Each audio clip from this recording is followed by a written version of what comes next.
Hi lovelies, welcome back to the channel today. So I'll be teaching you all how to achieve these beautiful flowered rose designs attached to the front part of this jumpsuit at the bust area, as you can see right here. So if this sounds like something you're really interested in learning how to do, please continue watching and don't also forget to subscribe. And without much ado, let's get started with what we have for today. Before the creation of this design, you must have gone ahead to cut out the body part of your dress where this design will be attached or fixed to. So I have a detailed tutorial on how to go about the drafting of a bustier jumpsuit, just as you saw at the beginning of this video, and the link to the tutorial will be in the comment section. So right now I brought this piece of fabric because the creation of our rose has started. So I folded it into two inward this way, as you can see. Then from the top parts I folded it downward. So I'll go again, fold it inward this way, and from the top part I'll fold it down. So this is like you trying to fold a flay. Okay, so now from that edge, at that pointy part from that edge, I'm going to mark 3 inches all around this way. So if you watch closely, the tip of my tape is at the very beginning, that top part of my fabric, and I now move my tape all around to get this semicircle. Okay, so yours should also be like this, and I'll cut it out.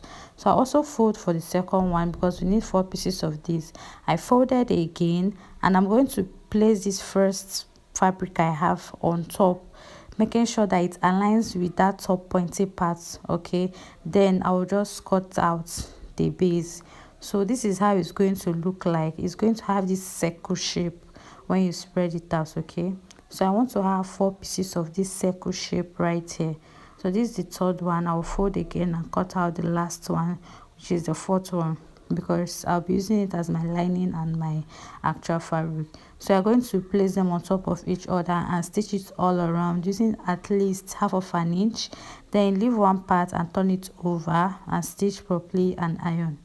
So I've gone ahead now to cut out another piece of fabric which is quite long. Just make sure that it's very long. So for the wideness I have 4 inches.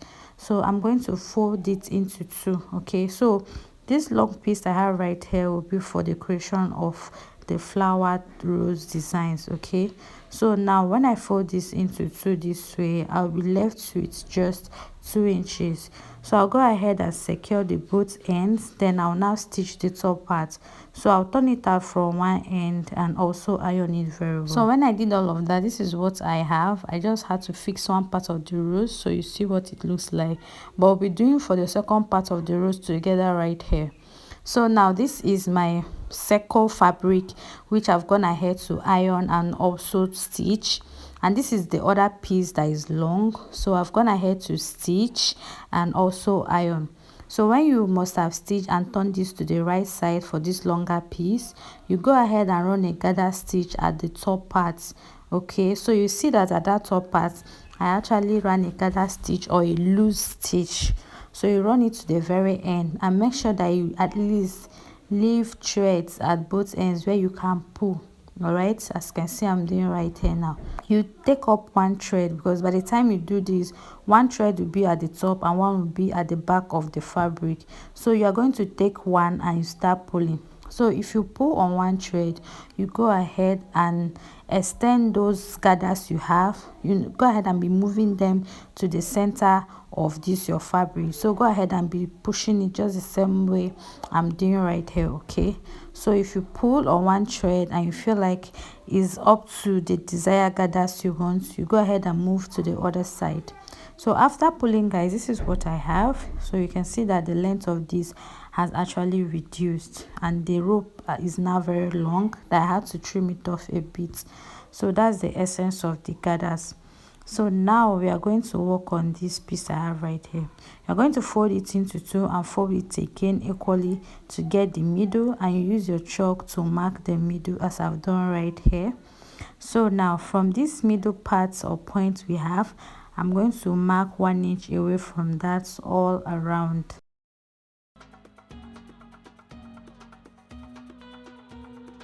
So you can see what I have right now. So from that middle, from that middle point, I'm going to connect this in a spiral way to the 1 inch which I've marked all around this piece I have right here. So when I get to that last 1 inch, I'm going to place my tape from that first curve and start and continue marking the 1 inch. So this 1 inch, I'll continue marking it all around. When I get to the end of the curve, I'll curve the dots I've made and still continue. Please continue watching. You definitely understand what I'm doing, even if you don't understand what I'm saying or my explanation. Okay, so you see that I stopped at that curve at that point, and I also went ahead now to connect these points I have made so far. So this is what I will continue. Now I'll stop right here, and from that curve I'll also continue marking this 1 inch. So you continue doing this until you get to the very ends, the edge of this your fabric, and you just use your free hand and just make it curve into a particular part. Okay, just now do this, and I just stopped there, so you can use your free hand and now finish it up just as I've done right here. So the next I'm going to bring is this my piece which I'm using to form this my rose right now. So after pulling this to achieve your gathers, you're going to have this little prints on this your piece. So that is what is going to give you that beautiful effect you see. So I'm going to start placing it from the ends of the last chalk marks I made this way. So all the placement I'll be making right now is going to be on these chalk marks I have. So I'm pinning it first. So after following, I'll continue following the shape, the roundness, the way, the curvy effect, the spiral effect, everything, and I'll be pinning it like that. So as you're also pinning, you're also free to adjust it a little bit if you feel like it's not gathered enough. As you can see, I did mine as well. So go ahead and pin exactly on top of the chalk marks you have. So by the time you follow this procedure which I've shown you, you realize that it will just be, you'll just be getting that effect. Okay, as you can see right here.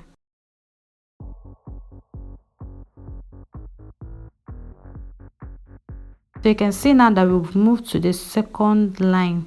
All right, so that's actually the essence of using your chalk to create these lines before you go ahead to pin. Is going to serve as your guide. Okay, so you can see now we've moved to the third line. This is what we continue doing till you get to the very last one.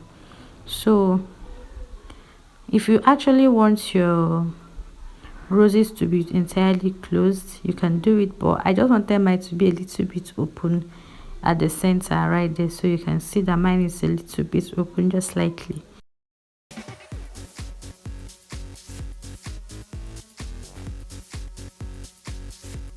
So after this, now see how beautiful this is looking already. So the next thing now I'm going to do is to place this on the front part of my dress. So from that center part of my dress, you can see from that deepest part of my sweetheart neckline, I'll mark 1 inch away from there to place this my second rose, because I want a little space in between these my two roses. Okay, so from that deepest part, which I also went ahead to iron, and it formed a crease line for me there as my guide. So I marked 1 inch away from that line. Then exactly on my dart line, that is where I'll be fixing this my rose, just the same way I did for the other one. Okay, so I just went ahead to also measure the size to ensure that they are placed perfectly. So you need to go about all of this so that you don't end up making mistakes or having one so apart from the other. Okay, so when I now pin this, I'm going to go ahead and stitch this all around. So the way I'm taking this off, stitch it all around just the same way I've done for this other rows. So when you now stitch this is what you are going to have.